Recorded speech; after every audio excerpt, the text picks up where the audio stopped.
को करो सप्रेम प्रणाम।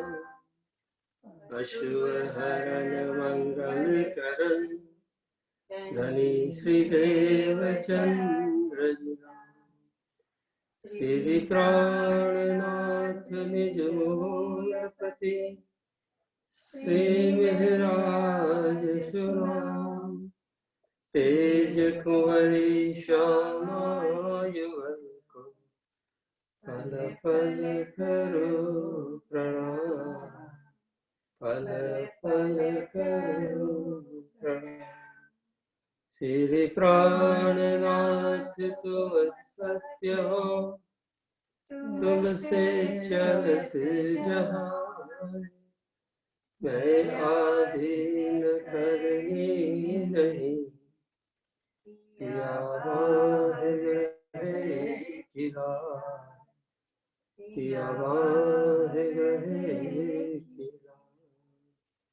बोलिए श्री प्राणनाथ प्यारे की। કેમ છે બધા? All right, everybody all right? પ્રણામ જી, પ્રણામ જી. આજે શું કરીશું? કોઈ સુંદર સાથ કોઈ પ્રકરણો પર ધ્યાન આપવા માંગે છે તો we can focus on that chapter. My mind is clear. I have nothing decided. Anything comes to anybody's mind. जो भी दिल में बात है.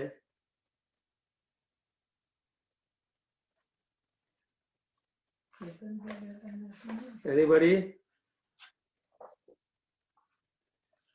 दिल की बात करो.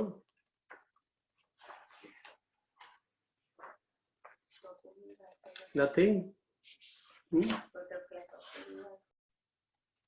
चर्चा में आई थी, क्या बल कहसी कायर माया को? जो कायर है वो माया का बल क्या कहेगा?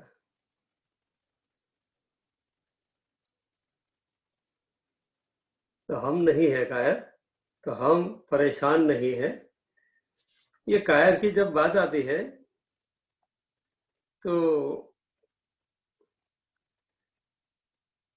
एक जो कायर जो किसको कहा है कि जो जागृत है उसको कहा है। और जो फरामोस नीडर है,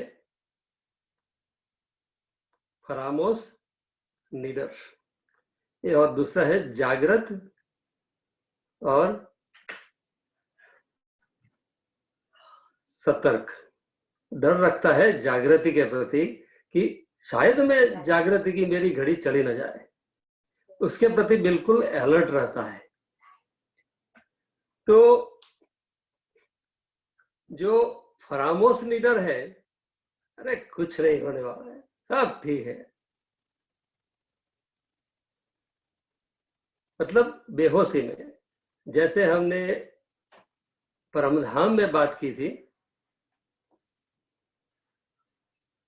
उसी नशे में तो कोई करप्शन था नहीं, और कही थी कि हमें कुछ नहीं होगा, हम आपको नहीं बोलेंगे, हमको नहीं बोलेंगे, धनी को नहीं बोलेंगे।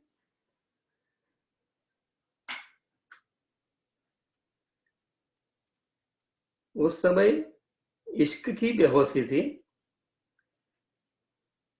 इसलिए निडर थे, विदाउट फियर थे। और अभी जब लापरवाही आ जाती है खुद के प्रति और एंजाइटी आ जाती है कि आया है चला जाएगा, तो वो है फरामोस नीडर, उसके प्रति लापरवाही।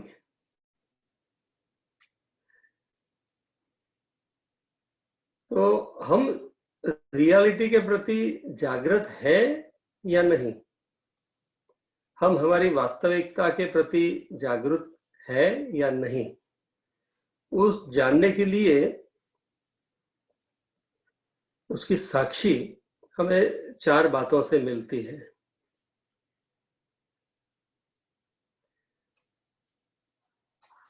जब कहा वाणी में कि श्री महामती कहे ईमान इश्क की सुकर गरीबी सबर इन विद रूहे दोस्त धनी की प्यार कर सके क्यों कर। तो जहां सबर आया है, धैर्य है, और धैर्य के साथ साथ में जुड़ा हुआ एक क्वालिटी है, वो संतोष भी है, कंटेंटमेंट है, संतोष है। संतोष किस बात का? कि धनी हमें चाह रहे हैं, उनका प्यार मुझे पूरा मिल रहा है, वो कुछ कमी नहीं कर रहे हैं, और जितना भी मुझे ज्ञान का भी पता है, मुझे उसमें भी संतोष है। ज्यादा जानने की एंजाइटी भी नहीं है। बात एक मूल समझ में आ गई है कि सो भी वास्ते इश्क के सब कुछ करवा रहा है धनी का इश्क, और मैं बस धनी के इश्क के प्रति, उनकी इच्छा के प्रति, उनके दिल के भावों के प्रति कुर्बान हूं, वो मेरे लिए सब कुछ है। तो हम बिल्कुल शांति में हैं, जागरूकता में है। इसको अंग्रेजी में कहते हैं रेस्टफुल अवेयरनेस। हम आराम में हैं, कहीं और जाने का चिंता नहीं है। इसी घड़ी में हम जहां हैं वहां पूर्णतः अपने स्व में, निज में स्थित है।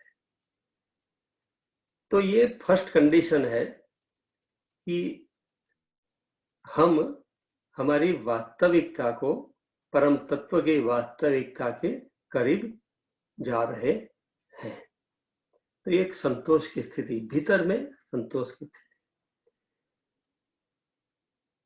उसका अर्थ ये नहीं कि हमें खोज की प्रक्रिया में जुड़ना नहीं है। खोज एसेंशियल है। नित्य नई चरनी चढ़े, नए नए करे विचार, और नए नए खोज करते रहे। खोज बड़ी संसार रे तुम खोजो साधु, खोज बड़ी संसार। तो खोज का ये जो ऑपोजिट नहीं है, संतोष जो है वो खोज का ऑपोजिट नहीं है। संतोष संसारी साइड से जो भी हमें उपलब्ध होता है उसमें हो, लेकिन आध्यात्मिक क्षेत्र में भी, क्योंकि हम वर्तमान की सुख को साइड पर रखकर जब आध्यात्मिक सुख ढूंढने जाते हैं तो वहां फिर एक गलत हो जाता है काम। तो इसलिए बी हियर नाउ, ये एक पहला सिद्धांत है कि how we find out our वास्तविकता। दूसरा है हम हमेशा उस क्वेश्चंस में स्थित रहे कि सेल्फ इंक्वायरी करते रहे हमेशा, मैं कौन हूं, कहां से आया हूं, परमात्मा कौन है, मेरा उनसे संबंध कैसा है, और उस संबंध का एक्सपीरियंस मैं इस समय कैसे कर सकता हूं। तो पहले हम सेंटर्ड हो गए, घड़ी में आ गए, सोई घड़ी सोई पल में अपने आप को मूल मिलाव में स्थित करके हमने उन प्रश्नों को बार बार दोहराया है। मैं ब्रह्म सृष्टि हूं, अक्षरातीत जो परिवर्तनशील जगत है उससे परे बेहद, और उससे भी परे है जो प्रेम और आनंद के स्वरूप है। मैं मेरे मूड से भी परे हूं, मेरे मन से भी परे हूं, मेरे शरीर से भी परे हूं, मेरे विचार से भी परे हूं। मेरा जो परसेप्शन भी बन रहा है इस संसार में, वो भी जो मान्यताएं बन रही है मेरी, वो भी टेम्पररी है। तो हमारा परसेप्शन भी टेम्पररी है, हमारे विचार भी टेम्पररी है, हमारा तन भी टेम्पररी है, मन भी टेम्पररी है, और हमारा माइंड में आने वाले विचार, हमारे मूड भी टेम्पररी है। तो मैं हूं वो मैं परमानेंट हूँ और वो सच्चिदानंद अनंत अद्वैत स्वरूप हूँ, परमात्मा का आनंद का अंग हूँ। ये दूसरी बात है कि जब ये बात हमारे दिल में स्थिर रहती है, ये प्रश्न हमारे कायम रहते हैं, तो समझना चाहिए कि हम हमारी रियलिटी को, वास्तविकता के करीब जा रहे हैं। और तीसरी बात है कि हम हर बात में हमारे स्रोत के साथ जुड़े। इस जीवन में जो भी घटित होता है हमारे साथ, उसमें हम सीधे कनेक्शन उस समय हमारे स्रोत से हम जुड़े रहे। हमारी हाल को, हमारे क्वाल को और हमारे फैल को प्रेममयी और प्रेम के स्रोत से जुड़े रखें।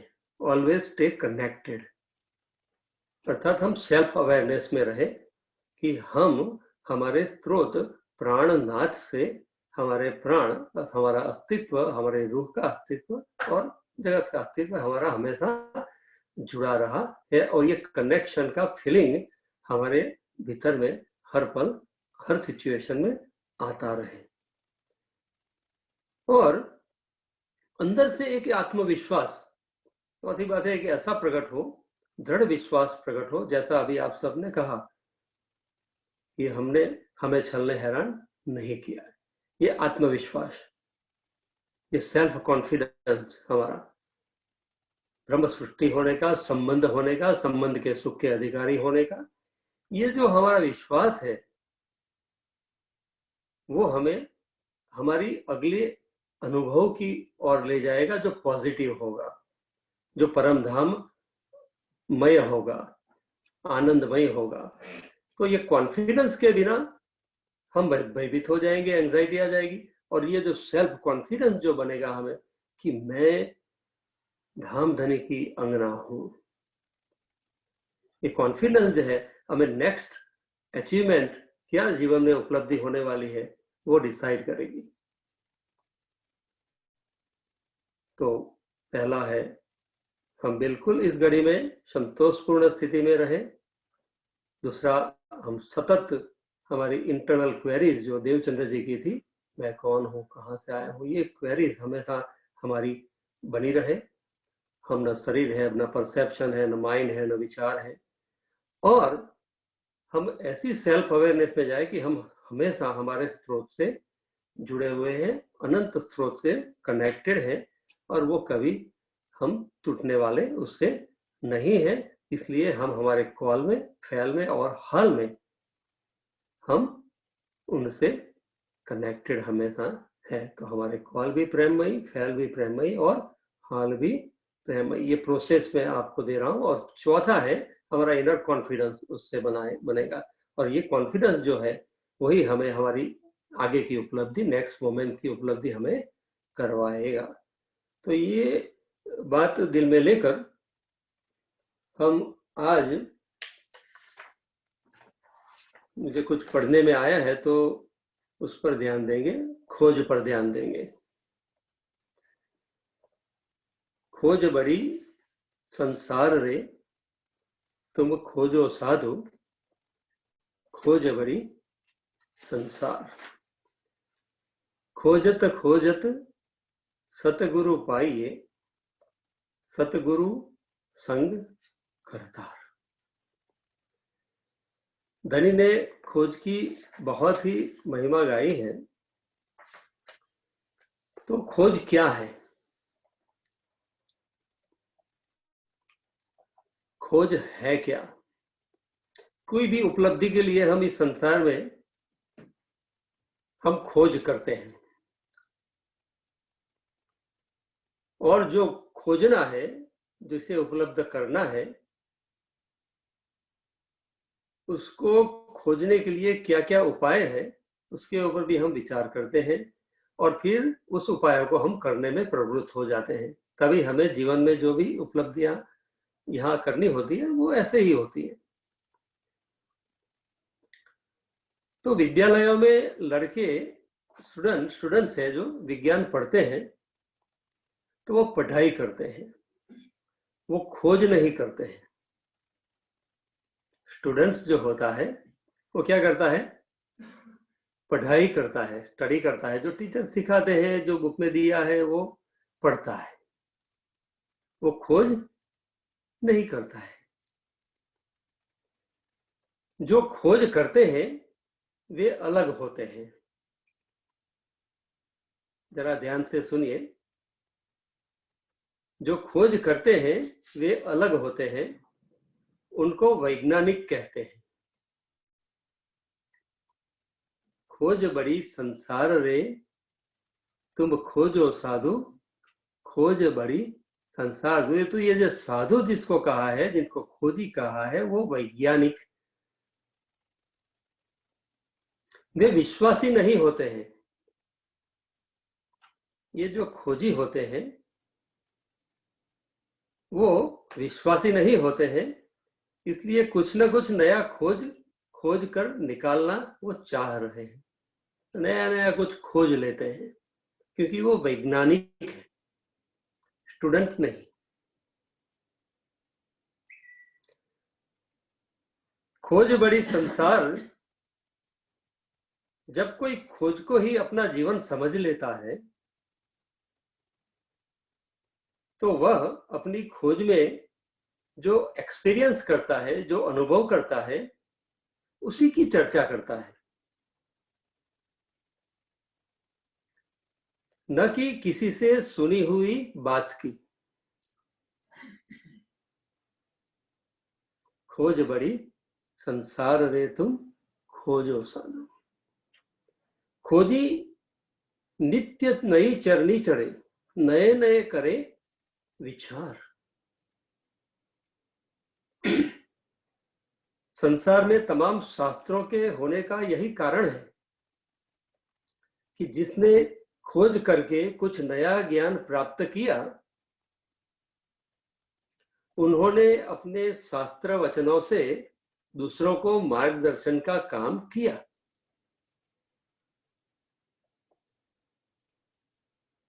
भारतीय धार्मिक इतिहास में संप्रदायवाद मानव बुद्धि के कौशल्य का एक अति सुंदर नमूना है। हिंदू धर्म शास्त्र की 3 महान कृतियां हैं, 3 उपनिषद, गीता और ब्रह्मसूत्र। इन्हें प्रस्थान त्रयी कहकर पुकारा जाता है। आज से कोई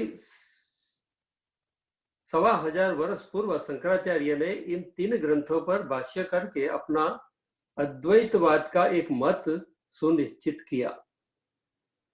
फिर क्या हुआ कि जिसने भी अपना कुछ अलग मत स्थापित करना जरूरी समझा, वह लगा इन 3 ग्रंथों पर भाष्य करने, उसकी कमेंट्री करने में वो प्रवृत्त हो गया। गीता के तो अब तक लगभग 300 से ज्यादा भाष्य हो चुके हैं।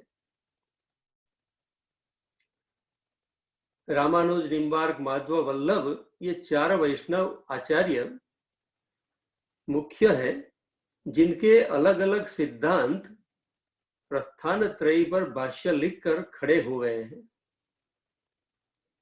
और दर्शन शास्त्र व धर्मशास्त्र के विद्यार्थी इन सबके भाष्य और एक दूसरे के खंडन के तर्क बड़े चाव से पढ़ते हैं। और धनी हमें कह रहे हैं, खोज बड़ी संसार रे तुम खोजो साधो। और उनके अध्यापक भी उन्हें बड़े रुचि से पढ़ाते हैं।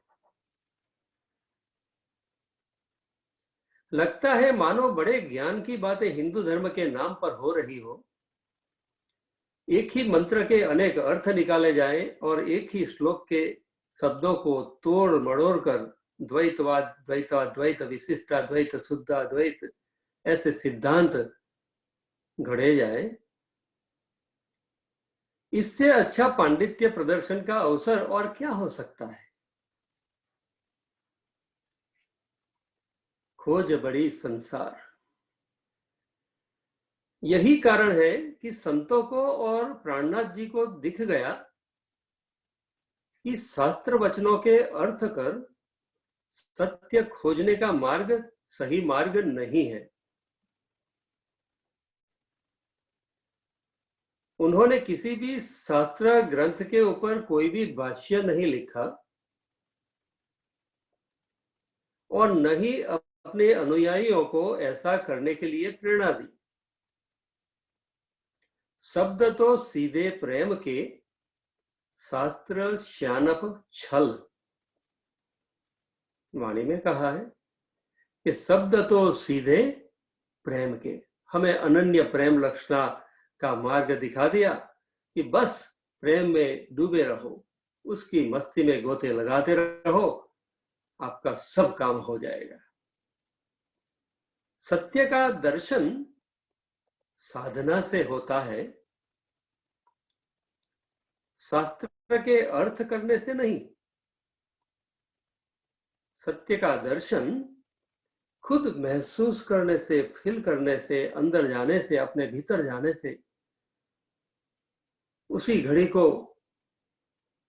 अनुभव में खड़ा करने से, इन प्रयोगों से तन मन जीव आत्म सबको एक पर आत्म के संग अलाइन करने से, इस साधना से होता है सत्य का दर्शन। शास्त्र के अर्थ करने से नहीं होता है। जो शास्त्रों के अर्थ करके सत्य का निर्णय करते हैं, वस्तुतः वे अपने किसी पूर्व आग्रह का ही समर्थन करते हैं, खोज नहीं करते। सांप्रदायिक दृष्टि पहले से यह धारणा निश्चित कर लेती है कि शास्त्र के शब्दों से वही अभिप्राय निकालना चाहिए जो मत उसने बना रखा है। खोज बड़ी संसार रे, तुम खोजो साधो। यह स्थिति केवल हिंदू धर्म में ही है ऐसा नहीं है। इस्लाम, ईसाई, यहूदी, बौद्ध, इन सब के विद्वानों ने भी मूल ग्रंथों के अनेक अर्थ करके तमाम संप्रदायों को जन्म दे दिया है। जो वाणी में फिरकों का प्रकरण आया, वाणी में संप्रदायों का प्रकरण आया, पंथ पैडों का प्रकरण आया, हुआ क्या? यही हुआ। आज भी न्यायालयों में वकील व न्यायाधीश कानून ग्रंथों के विभिन्न अर्थ करके अपनी बुद्धि की निपुणता प्रदर्शन करते हैं। इसलिए प्राणनाथ जी ने ग्रंथ का आधार लेकर सत्य निर्णय के प्रति सदैव सावधान किया है।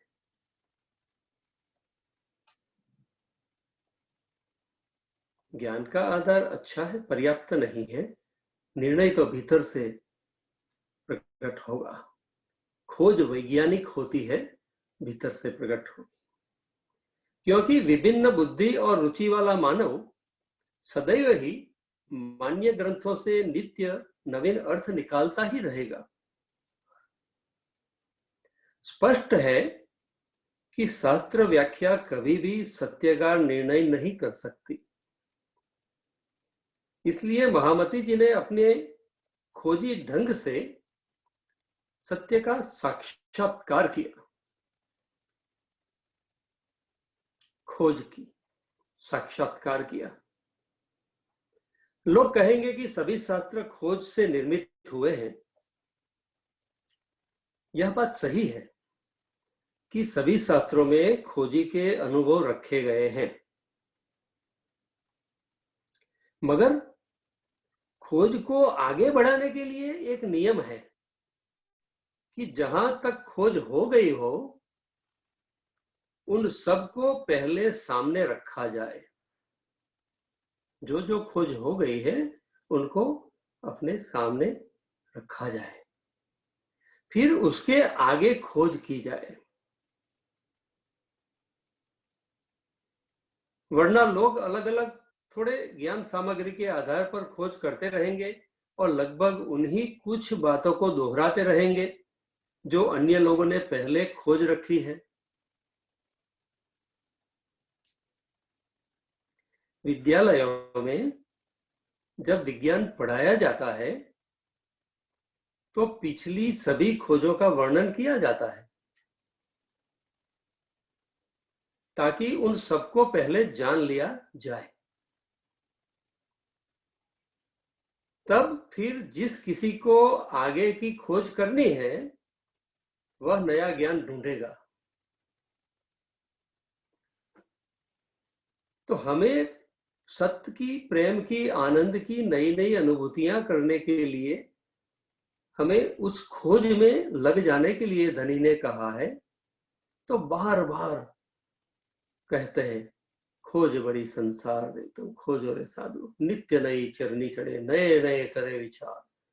तो न्यूनेस, हर पल नई घड़ी, नई क्रिएशन, ये वैज्ञानिक है, ये ब्रह्म सृष्टि का स्वभाव। प्रश्न है, कुछ सत्य दृष्टा कहते हैं कि खोज की जरूरत नहीं है,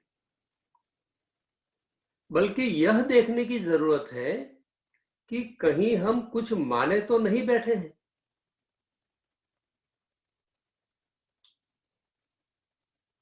ध्यान से सुनिए, फिर से दोहराता हूं। कुछ सत्य दृष्टा कहते हैं कि खोज की जरूरत नहीं है, बल्कि यह देखने की जरूरत है कि कहीं हम कुछ माने तो नहीं बैठे हैं। अर्थात हम हमारे मन को, शरीर को, यहाँ की उपलब्धियों को परमानेंट समझ रहे हैं। जो पहले हमने जो क्वेश्चन किया था कि मैं कौन हूं, कहां से आया हूं, कहां है मेरा बर्ताव, तो वो ज्ञान का रियलाइजेशन देवचंद्र जी को हुआ। उन्होंने खुद उसका साक्षात्कार किया। मैं कौन हूं का साक्षात्कार किया, धनी का साक्षात्कार किया, संबंध का साक्षात्कार किया, उस सुख का साक्षात्कार किया। लेकिन हमें तो उन्होंने जो मेहनत की वो हमने पढ़ ली, तो हमने मान लिया। हाँ, यह बात ठीक है कि जानना सत्य से घटित होता है, तो जानना जरूरी है। मानना न जानने के अज्ञान से आता है। अर्थात जब हम खोज में प्रवृत्त नहीं होना चाहते हैं, तब मानना न जानने के अज्ञान से आता है। तो कहते हैं कि नहीं, हमने तो मान लिया है, हम तो बेशक हो गए हैं। बेशकी नया जानने में है, नया अंदर साक्षात करने में है। मानने में, अर्थात जो इंफॉर्मेशन मिली है उसको मानने में नहीं। मानना न जानने के अज्ञान से आता है। इसलिए जो भी माना हुआ है वह सत्य का दर्शन नहीं करा पाता। वो जरूरी है, ठीक है, पर्याप्त नहीं है। और जिन्होंने भी सत्य के दर्शन जिस किसी रूप में किए हैं वह न मानने से किए हैं। आप देवचंद्र जी की बीतक को देखिए। देवचंद्र जी कितने गुरु किए, कितनों के पास गए। हरदास जी के पास गए, हरदास जी ने कहा ये है बेस्ट, देवचंद्र तू ये ले ले। देवचंद्र जी कहा मैं नहीं मानूंगा, मुझे बिच्छू वाला मंत्र नहीं चाहिए, मैं पेपर पर लिखकर मंत्र को गाय के मुंह में नहीं डालूंगा, उससे क्या होगा। न मानने वाला देवचंद्र, खोजी देवचंद्र है। क्या कह रहे हैं, जिन्होंने भी सत्य के दर्शन किसी रूप में किए हैं वह न मानने से किए हैं। ये बीतक चल रही है। यदि देवचंद्र जी ने पहले गुरु को मान लिया होता, दूसरे को मान लिया होता, तीसरे को मान लिया होता, कितने 23 साल के एक्सपीरियंस में कितने आए उनको मान लिया होता, और अनुभव के बावजूद भी न मानने की बात चालू रखी, ये वाणी हमें देने के लिए श्यामा जी ने हमें इन स्टेप्स में से गुजरे हैं, वो न मानने की यात्रा सिखाने के लिए। तभी धनी ने फिदा हो गए और दीदार दे दिया कि ये ब्रह्म सृष्टि की चाल है, नित्य नई चरनी चढ़े, नए नए करे विचार। दूसरा प्रश्न है, मानने के आधार पर तो हमारा समूचा जीवन चल ही रहा है कि हम इस माता पिता की संतान है, इस देश की संतान है, इस जाति की संतान है, इस धर्म और संप्रदाय की संतान है, इस गुरु की शिक्षा का संतान है। यदि हम इनको न माने तो हमारा जीवन कैसे समाज के साथ संबंधित होगा? ये प्रश्न है। ये हमारे सामने भी ये प्रश्न आता है कि हमारा सुंदर साथ का समूह है, हमारा ये समाज है, हम इनसे न माने इनको तो हमारा जीवन कैसे चलेगा? तो उसका उत्तर है, समाज से जुड़ने के लिए, परिवार में सुविधापूर्ण रहने के लिए कुछ भी माना जा सकता है, पर सत्य से जुड़ने के लिए वह सब मानना कल्पित है, कल्पना मात्र है। यह देखने में क्या परेशानी है? फिर से कहता हूं, समाज से जुड़ने के लिए, परिवार में सुविधा पूर्वक रहने के लिए कुछ भी माना जा सकता है, ठीक है, पर वो उसके साथ साथ सत्य से जुड़ने के लिए जब सब मानना कल्पित है, यह देखने में क्या परेशानी है? हमें किसी चोर के साथ या किसी झूठे व्यक्ति के साथ रहना पड़ रहा है, तो चोर को चोर समझे रहने से और हर समय सावधान रहने से कौन रोक सकता है? जब कहा कि जल में नहाइए कोरे रहे, कौन ना कहता है? रह सकते हैं ना। घर तज बन न जाओ ही, प्राणनाथ का दिन क्या सिखाता है? कल्पित मान्यता का सदैव ध्यान बनाए रखने से, जो इमेजिनरी बातों का सदा ध्यान बनाए रखने से जो कल्पित नहीं है वह दिखने लग जाता है।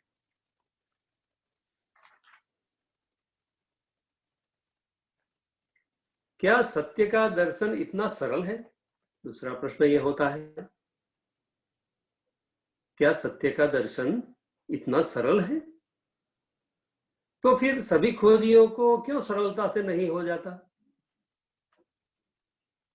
विज्ञान चैलेंजिंग है।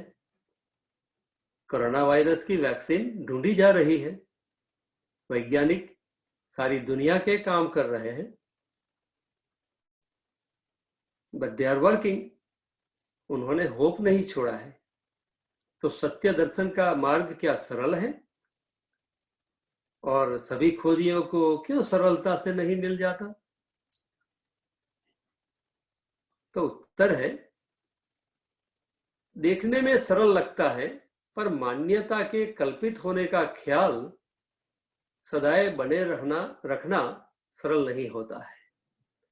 अर्थात हमें पल पल हमें अपने आप से पूछना है कि मैं मान्यता के मोड में हूं या मैं खोज के मोड में हूं। खोज बड़ी संसार रे, तुम खोजो साधो। मैं खोज के मोड में हूं या मान्यता के मोड में हूं।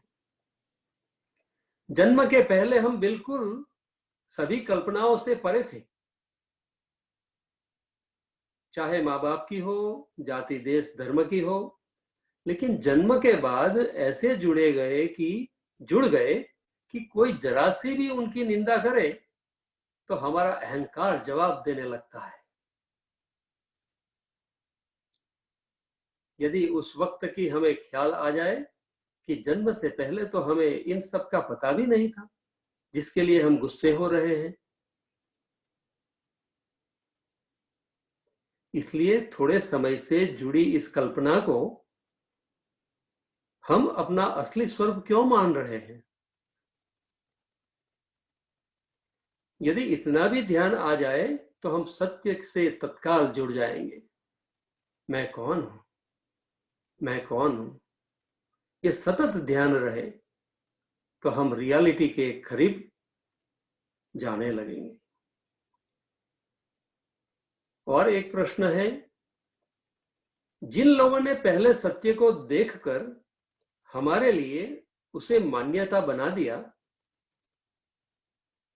उस सत्य के साथ हमारा फिर क्या संबंध होगा? जिन लोगों ने पहले सत्य को देखकर हमारे लिए, जैसा श्यामा जी ने 40 वर्ष कसनी की और हमारे लिए तारतम्य ज्ञान प्रदान किया, इंद्रावती ने भी कसनी की अपनी सेवा के प्रयोगों द्वारा, और उन्होंने वाणी प्रदान कर दी, तो उन्होंने सत्य को साक्षात कर लिया, तो हमारे लिए उसे मान्यता बना दिया, तो उस सत्य के साथ हमारा फिर क्या संबंध होगा? उत्तर है वही जो आज हमारा वैज्ञानिक खोजों के साथ होता है। 1000 वर्ष पहले हम लोगों को भारत के अलावा अन्य देशों का कुछ भी पता नहीं था। आज मीडिया के माध्यम से अधिक पता चलने लगा है। इन सभी जानकारियों को हम अपने ज्ञान में जोड़ते जा रहे हैं। अन्य ग्रहों और नक्षत्रों का ज्ञान भी जोड़ते जा रहे हैं। प्राकृतिक नियमों को भी, सत्य दृष्टाओं की अनुभूतियों को भी हम जोड़ते जा रहे हैं। जोड़ने की इस प्रक्रिया को तारतम्य ज्ञान कहते हैं। जोड़ने की इस प्रक्रिया को तारतम्य कहते हैं, तारतम्य ज्ञान कहते हैं, जिसमें जितना भी हमें पता चलता जाता है हम उसे जोड़ते चले जाते हैं, क्योंकि सत्य अनंत है। सत्य अनंत है, विश्व अनंत है, इसलिए यह प्रक्रिया भी अनंत है। नित्य नई चरनी चढ़े, नए नए करे विचार। ये यात्रा कभी जीवन के अंतिम सांस तक बंद नहीं होती है। तो प्रक्रिया भी अनंत है, खोज भी अनंत है। अन्यथा वाणी की कही हुई बात झूठ हो जाती। यदि वो सच न होती तो ऐसा न कहते कि खोज बड़ी संसार रे तुम खोजो साधो। तुम कौन है? हम है, और हमें उस खोज में धनी के दिल के भीतर में से घुस घुस कर नई नई खोज करके नए नए मोती निकाल कर लाने की बात वाणी कह रही है। उदाहरण के लिए, आज भी जो विज्ञान को पूरी तरह नहीं जानते हैं, यही मान बैठे हैं कि पृथ्वी के चारों ओर सूर्य घूमता है। जो लोग विज्ञान को समझते नहीं हैं और जो लोग बाइबल और कुरान की बातों को मान रहे हैं, ऐसे अज्ञानी लोग जो अनपढ़ है, वो क्या मान रहे हैं कि बाइबल में कहा है कि पृथ्वी सपाट है। ये कहा है उन धर्म ग्रंथों में। और श्रद्धालु ऐसे हैं अज्ञानी जो कहते हैं, मानते हैं कि पृथ्वी सपाट है। गैलीलियो ने जब कहा कि सपाट है, नहीं है भैया, तो उनको फांसी पर चढ़ा दिया।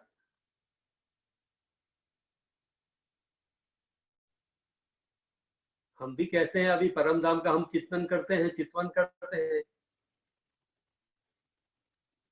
परम धाम सपाट है या गोल है? गेंद का दड़ा है, गोल है, बॉल है या फ्लैट है? चितवन करते हैं तो फ्लैट की करते हैं या गोल की करते हैं? जरा सोचने की बात है। खोज बड़ी संसार में, तुम खोजो साधु, खोज बड़ी संसार। गति कौन सी दिशा में हो रही है? उत्तर दक्षिण में हो रही है, पूर्व पश्चिम में हो रही है, नैऋत्य चारों कोणों में हो रही है? कहां हो रही? पुखराज माणिक पहाड़ की ऊंचाइयों में हो रही है, कहीं पुखराज की तरहटी में भीतर में हो रही है, कहीं कैसे सपाट परम धाम में चितवन हो रहा है, कौन से रूप वाले परम धाम का चितवन हो रहा है।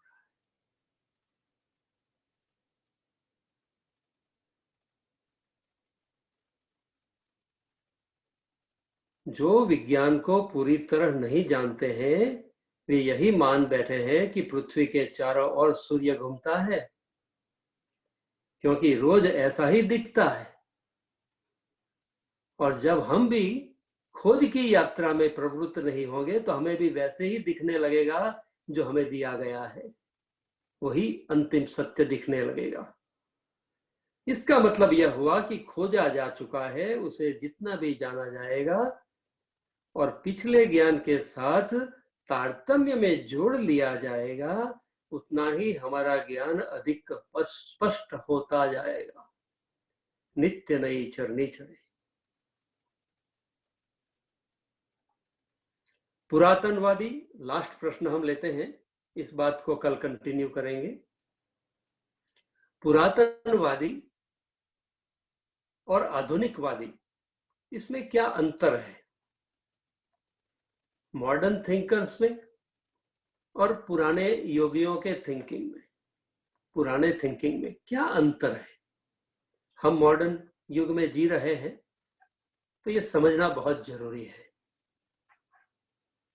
क्योंकि आज कुछ लोग पुरातन की ही महिमा गा रहे हैं और मॉडर्न को नकार रहे हैं,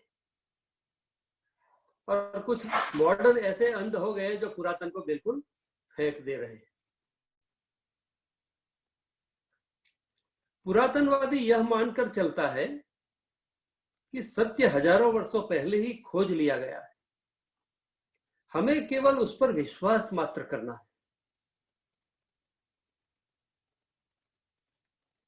आधुनिकवादी खोजी होता है और यह समझता है कि अनंत सत्य की खोज अनंत है, वो इनफाइनाइट है, अनंत है, कभी भी वह पूर्ण हो गई ऐसा नहीं कहा जा सकता है।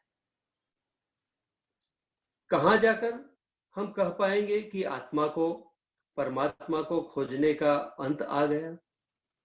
कहां जाकर हम कह पाएंगे? अनंत की खोज ही अनंत की खोज भी अंतहीन ही होगी।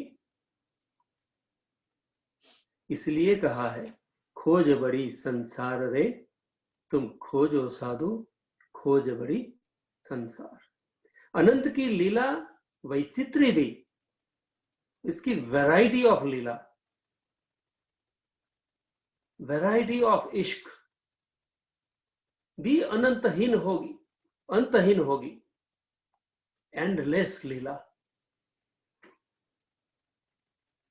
ऐसा कभी नहीं होगा कि हम आत्माएं यह कह सकें कि अब हम परमात्मा को पूरा जान गए, कि अब हमें परमात्मा अपनी सभी लीलाएं दिखा चुके हैं और आगे कुछ भी दिखाने का शेष नहीं रह गया है। अनंत में से अनंत निकालो तो शेष भी अनंत ही रहता है। अनंत लीलाएं दिख गई और अनंत ही दिखने को शेष रह गई। दिखाने वाले भी अनंत, देखने वाले भी अनंत। ध्यान से सुनिए, दिखाने वाला धनी भी अनंत, और उस लीला के जो पार्ट है, अंग है, वो देखने वाले भी अनंत। जो दिखे वह भी अनंत,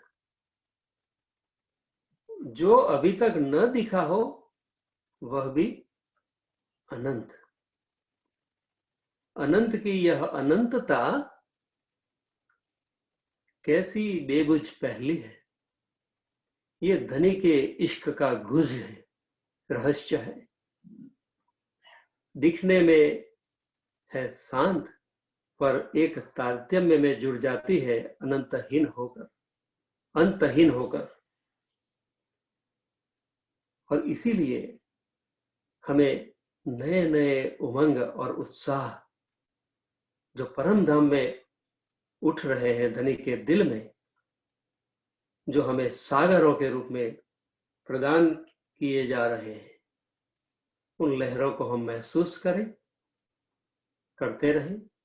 आइए 2 मिनट आंखें बंद कर लेते हैं और उस अनंत लहरों का स्पर्श हमारे भीतर में महसूस करते हुए, कोई हिलना नहीं है, बिल्कुल शांत बैठे, सीधे बैठ जाए,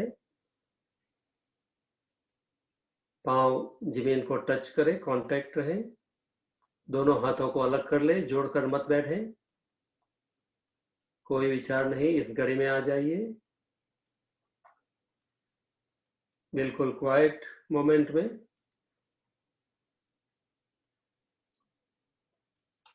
सांसों पर ध्यान दें।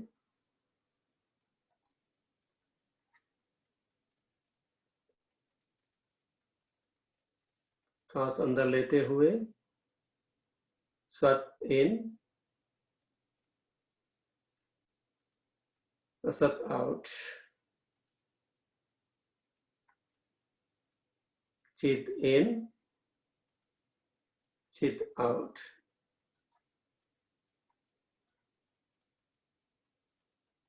आनंद इन, आनंद आउट, मेहर इन, मेहर आउट। और सागर जो मेहर का सो शोभा अतिलेत, मेहर की लहर आ रही है धनी के दिल से मेरे दिल तक। मेहर की लहर को महसूस करें।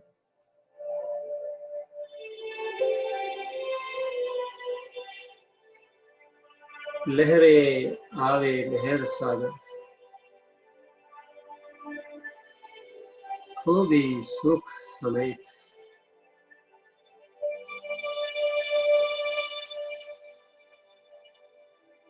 धनी के मुखारविंद की शोभा की लहर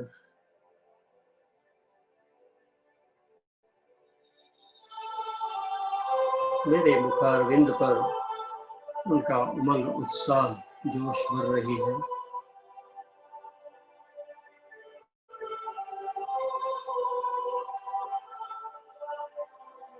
धनी की अंग स्वरूपा रूहों की शोभा, सभी रूहों की शोभा की लहर मेरे दिल को छूकर उसकी खुशियां, सौंदर्य मेरे दिल में, मेरे अंदर बाहर मुझे ब्यूटीफुल बना रही है, निर्मल बना रही है।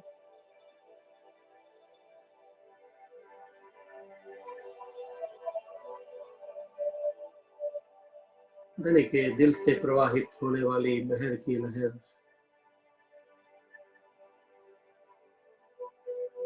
कौल फैल हाल में एकत्व, सभी रूहों का एकत्व, एक तन, एक बोल, एक चाल, एक कौल, एक फैल, एक हाल।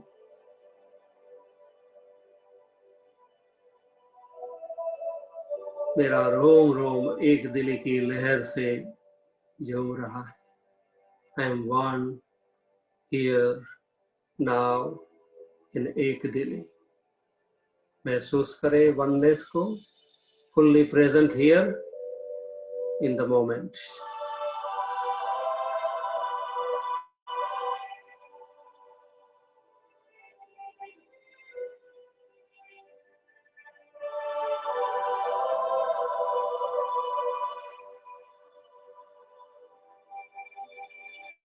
मेहर की लहर, धनी का श्रृंगार, श्यामा जी का श्रृंगार, रूहों की शोभा का श्रृंगार, संपूर्ण मूल मिलावे का श्रृंगार लेकर मेरे दिल तक आ रही है। श्रृंगार की महर की लहर मुझे और मेरे संपूर्ण वातावरण को श्रृंगारित कर रही है, परम शांति प्रदान कर रही है।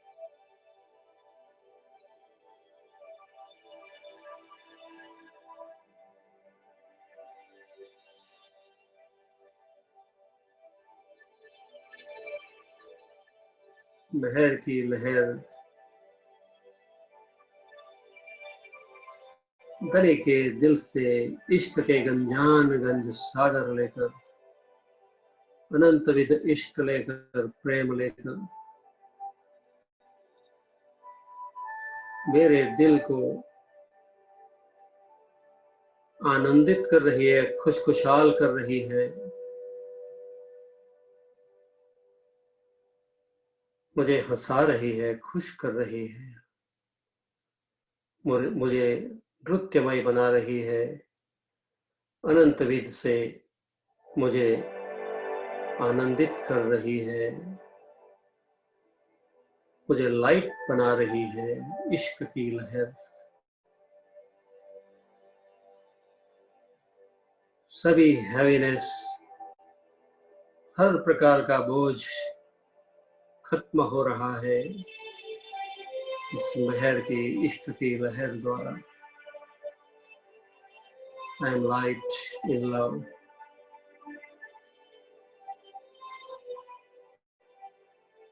गरीबी, पोलाइटनेस, दने के महर की लहर जागरूकता का स्वरूप बनकर, अवेयरनेस का स्वरूप बनकर, नूर नीर खीर दधि घृत, सभी अवेयरनेस को साथ में लेकर पांचों सामग्रियों को एक साथ लेकर मेरी अवेयरनेस में भर रही है। मुझे हर तरह से जागृत कर रही है और नई नई खोज के लिए मुझे प्रेरणा दे रही है। महर की लहर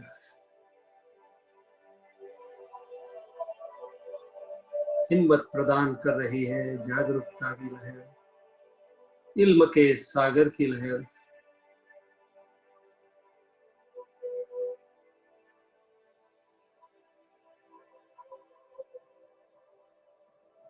नूर नीर खीर दधि घृत मधु, 6 लहरों का समाहित स्वरूप होकर संबंध का सुख लेकर दने के दिल से प्रवाहित हो रही है। मेरे दिल में संबंध की निस्बत की लहर मुझे तारतम्य प्रदान कर रही है, संबंध का सुख देकर संबंध को दृढ़ कर रही है। 10 विध के रंगों से मुझे कलर कर रही है, पेंट कर रही है। धने की महर की निस्बत की लहर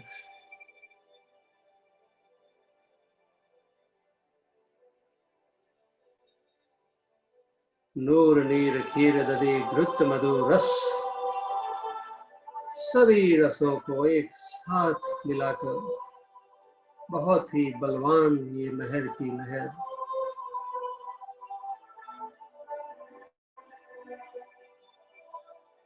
लहरे आवे महर सागर, खूबी सुख समेत अनंत विध खूबियों को, नई नई खूबियों को अनुभव में ला रही है। मेरी अवेयरनेस में अनंत खूबियों को अपनी दिखा रही है। खोज बड़ी संसार रे तुम खोजो साधो, खोज बड़ी संसार।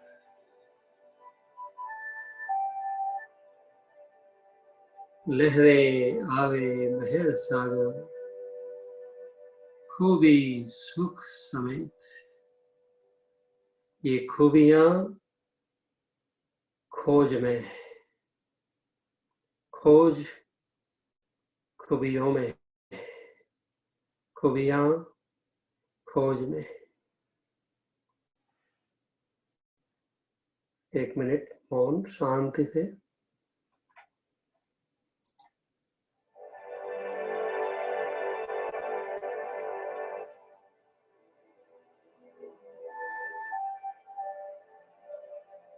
धीरे से श्रोता को शरीर में आने दें। सर से लेकर चरण कमल तक अपने ध्यान को पहुंचाए शरीर में। ध्यान को केंद्र में दिल में लाए, हृदय। अपने हृदय को थोड़ा मसाज करें हाथ से।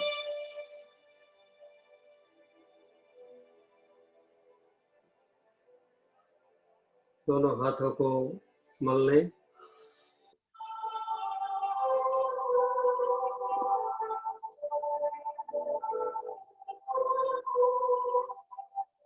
Massage your face and massage your heart.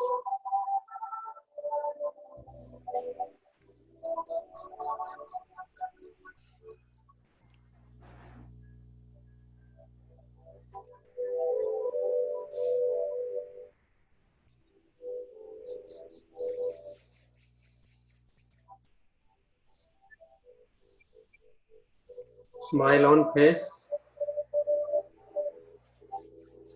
हंसिए थोड़ा। Open the eyes. हंसो और कहो प्रणाम जी। हंसो और कहो प्रणाम।